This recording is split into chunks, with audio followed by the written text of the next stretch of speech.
આ રીતે મોરૈયો અને બટાકાના પેનકેક સાથે નારિયેળની ચટણી બનાવીશું તો ઘરમાં બધાને જ ઉપવાસ કરવાનું મન થઈ જશે. હેલો ફ્રેન્ડ્સ, સ્વાગત છે તમારું મારા કિચનમાં. આજે આપણે માત્ર 10 મિનિટમાં એકદમ સહેલાઈથી મોરૈયો અને બટાકાનો વપરાશ કરીને ફરાળી પેનકેક અને સાથે ખૂબ જ ટેસ્ટી નારિયેળની ચટણી બનાવીશું. ફ્રેન્ડ્સ, તમને મારી રેસીપી પસંદ આવતી હોય તો વિડીયોને લાઇક જરૂરથી કરજો, શેર કરજો અને મારી ચેનલને સબસ્ક્રાઈબ કરવાનું ભૂલતા નહીં. તો ચાલો બનાવવાનું શરૂ કરીએ. 1 કપ મોરૈયો લીધો છે, જેને આપણે સામો પણ કહીએ છીએ. એને 3 વાર સારી રીતે પાણીથી ધોઈ લીધો અને 2 કલાક માટે પાણીમાં પલાળીને રાખ્યો છે.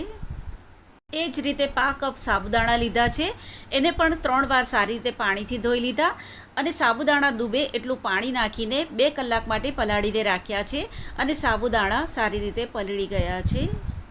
બેટર બનાવવા માટે સાબુદાણાને મિક્સર જારમાં લઈ લઈએ અને મોરૈયામાંથી મેં બધું જ પાણી કાઢી નાખ્યું છે, એને પણ મિક્સર જારમાં લઈ લઈએ. 1 મીડિયમ સાઇઝના બટાકાને બાફીને લીધો છે. એ ઠંડો થઈ ગયો પછી એની છાલ કાઢી લીધી છે. હવે એને હાથેથી આ રીતે તોડીને અંદર એડ કરી દઈએ. એમાં 5 કપ એકદમ ઘટ્ટ દહીં નાખીશું. દહીંવાળા કપમાં જ મેં 5 કપ પાણી લીધું છે, એ અંદર એડ કરી દઈએ અને એને ગ્રાઇન્ડ કરીશું. એકદમ સ્મૂથ પેસ્ટ બનાવીને રેડી કરી લીધી છે, એને બાઉલમાં કાઢી લઈએ. 1 મીડિયમ સાઇઝની ગાજર બારીક કાપીને લીધી છે. ઉપવાસમાં તમે ગાજર નહીં ખાતા હોય તો એને સ્કીપ કરી શકો છો. 1 મીડિયમ સાઇઝનું ટમેટું બારીક કાપીને લીધું છે અને 1 મોટું મોડું મરચું બારીક કાપીને લીધું છે. આ રીતનું મોટું મરચું આવે એ મેં લીધું છે અને આ એકદમ ઓછું તીખું છે. આ બધું અંદર એડ કરી દઈએ. ગાજરના બદલામાં તમારે દૂધી નાખવી હોય તો દૂધીને તમે છીણીને અંદર નાખી શકો છો. 3 થી 4 ટેબલસ્પૂન બારીક કાપેલા લીલા ધાણા નાખીશું. સિંગ દાણાને શેકીને એના છોડા કાઢીને દરદરો પાવડર બનાવ્યો છે, એ 5 કપ જેટલો નાખીશું. 1/2 ટેબલસ્પૂન લીલા મરચાંની પેસ્ટ નાખીશું. 1 ટીસ્પૂન આદુની પેસ્ટ, 1 ટીસ્પૂન સિંધવ મીઠું અથવા સિંધવ મીઠું તમે તમારા ટેસ્ટ પ્રમાણે નાખી શકો છો. ઉપવાસ માટે બનાવી રહ્યા છે એટલે મેં આમાં સિંધવ મીઠું લીધું છે. 1 ટીસ્પૂન આખું જીરું, 5 ટીસ્પૂન કાળા મરીનો પાવડર અને 1 ટેબલસ્પૂન બારીક કાપેલા મીઠા લીમડાના પાન નાખીશું. હલાવીને બધું બરાબરથી મિક્સ કરી દઈએ અને ઢાંકણ ઢાંકીને 10 મિનિટ માટે રેસ્ટ આપીશું. બેટરને રેસ્ટ પર રાખ્યું છે ત્યાં સુધીમાં આપણે નારિયેળની ચટણી બનાવી લઈએ. સિંગદાણાનો મેં પાવડર બનાવ્યો હતો, એ જ મિક્સર જાર લઈ લીધું છે. સિંગદાણાને શેકીને એના છોડા કાઢીને લીધા છે અને આ 5 કપ જેટલા છે એને મિક્સર જારમાં લઈ લઈએ. ફ્રેશ નારિયેળની છાલ કાઢીને સ્લાઇસ કરીને લીધી છે, આ અડધો કપ જેટલી છે.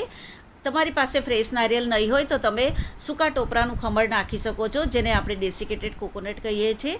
અગર એ તમે નાખતા હોય તો એ પણ અડધો કપ જેટલું નાખવાનું છે. 2 લીલા મરચાં લીધા છે, એને તોડીને નાખીશું. 1 ઇંચ આદુનો ટુકડો એને ચોપ કરીને નાખી દઈએ. 1 ડાળી મીઠા લીમડાના પાન નાખીશું અને 1/2 ટીસ્પૂન સિંધવ મીઠું અથવા સિંધવ મીઠું તમે તમારા ટેસ્ટ પ્રમાણે નાખી શકો છો. 1 મુઠ્ઠી લીલા ધાણા, 2 ટેબલસ્પૂન થોડું ખાટું દહીં અને 1/2 ટીસ્પૂન જીરું નાખીશું.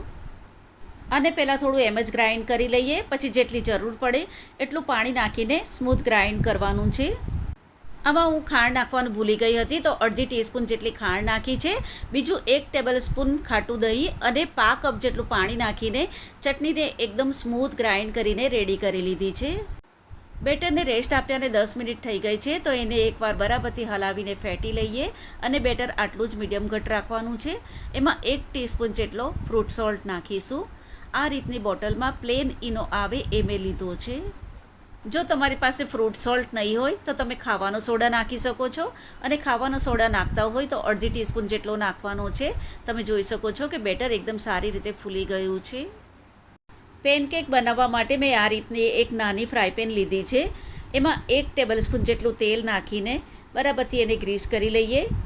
પેનને આ રીતે ગોળ ગોળ ફેરવીને તેલથી સારી રીતે ગ્રીસ કરી લેવાની છે.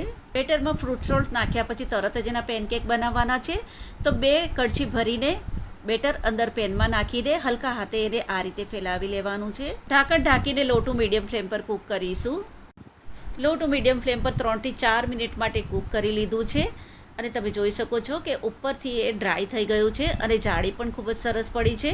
ઉપર થોડું તેલ નાખીશું અને આ રીતે ઉપર ફેલાવી લઈશું અને એને પલટાવી લઈએ.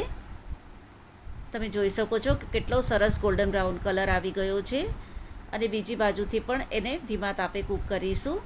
પાછું ઉપર ઢાંકણ ઢાંકીને જ કૂક કરીશું. બીજી બાજુથી પણ એને 3 થી 4 મિનિટ માટે લો ટુ મીડિયમ ફ્લેમ પર કૂક કરી લીધું છે. તમે જોઈ શકો છો કે કેટલો સરસ કલર દેખાય છે અને થોડોક વ્હાઈટ દેખાય છે આ સાઈડથી, તો પાછું એને પલટાવીને થોડી વાર કૂક કરીશું. હવે એને થોડી વાર ખુલ્લો જ કૂક કરીશું. બંને સાઈડથી સાઈડ ચેન્જ કરીને લાઇટ ગોલ્ડન બ્રાઉન થાય ત્યાં સુધી કૂક કરી લીધો છે. ટૂથપીક નાખીને જોઈ લઈએ. તમે જોઈ શકો છો ટૂથપીક એકદમ ક્લીન છે, તો આ સરસ રીતે કૂક થઈ ગયો છે. તમે જોઈ શકો છો કે આનો કલર કેટલો સરસ દેખાઈ રહ્યો છે અને ખાવામાં પણ એટલો જ ટેસ્ટી છે. આ રીતે બધા જ પેનકેક બનાવીને રેડી કરીશું. ખૂબ જ ટેસ્ટી અને હેલ્ધી ફરાળી પેનકેક અને નારિયેળની ચટણી બનીને રેડી થઈ ગઈ છે. આ ઉપરથી એકદમ ક્રિસ્પી અને અંદરથી સોફ્ટ બન્યા છે. તમે જોઈ શકો છો અંદરથી એકદમ જાળીદાર દેખાઈ રહ્યા છે. તમે આને એકવાર જરૂરથી ટ્રાય કરજો. રેસીપી તમને કેવી લાગી એ મને કમેન્ટ બોક્સમાં લખીને જરૂરથી જણાવજો. તો ફરીથી પાછા મળીશું આવી જ એક નવી રેસીપીની સાથે. ત્યાં સુધી bye bye and take care.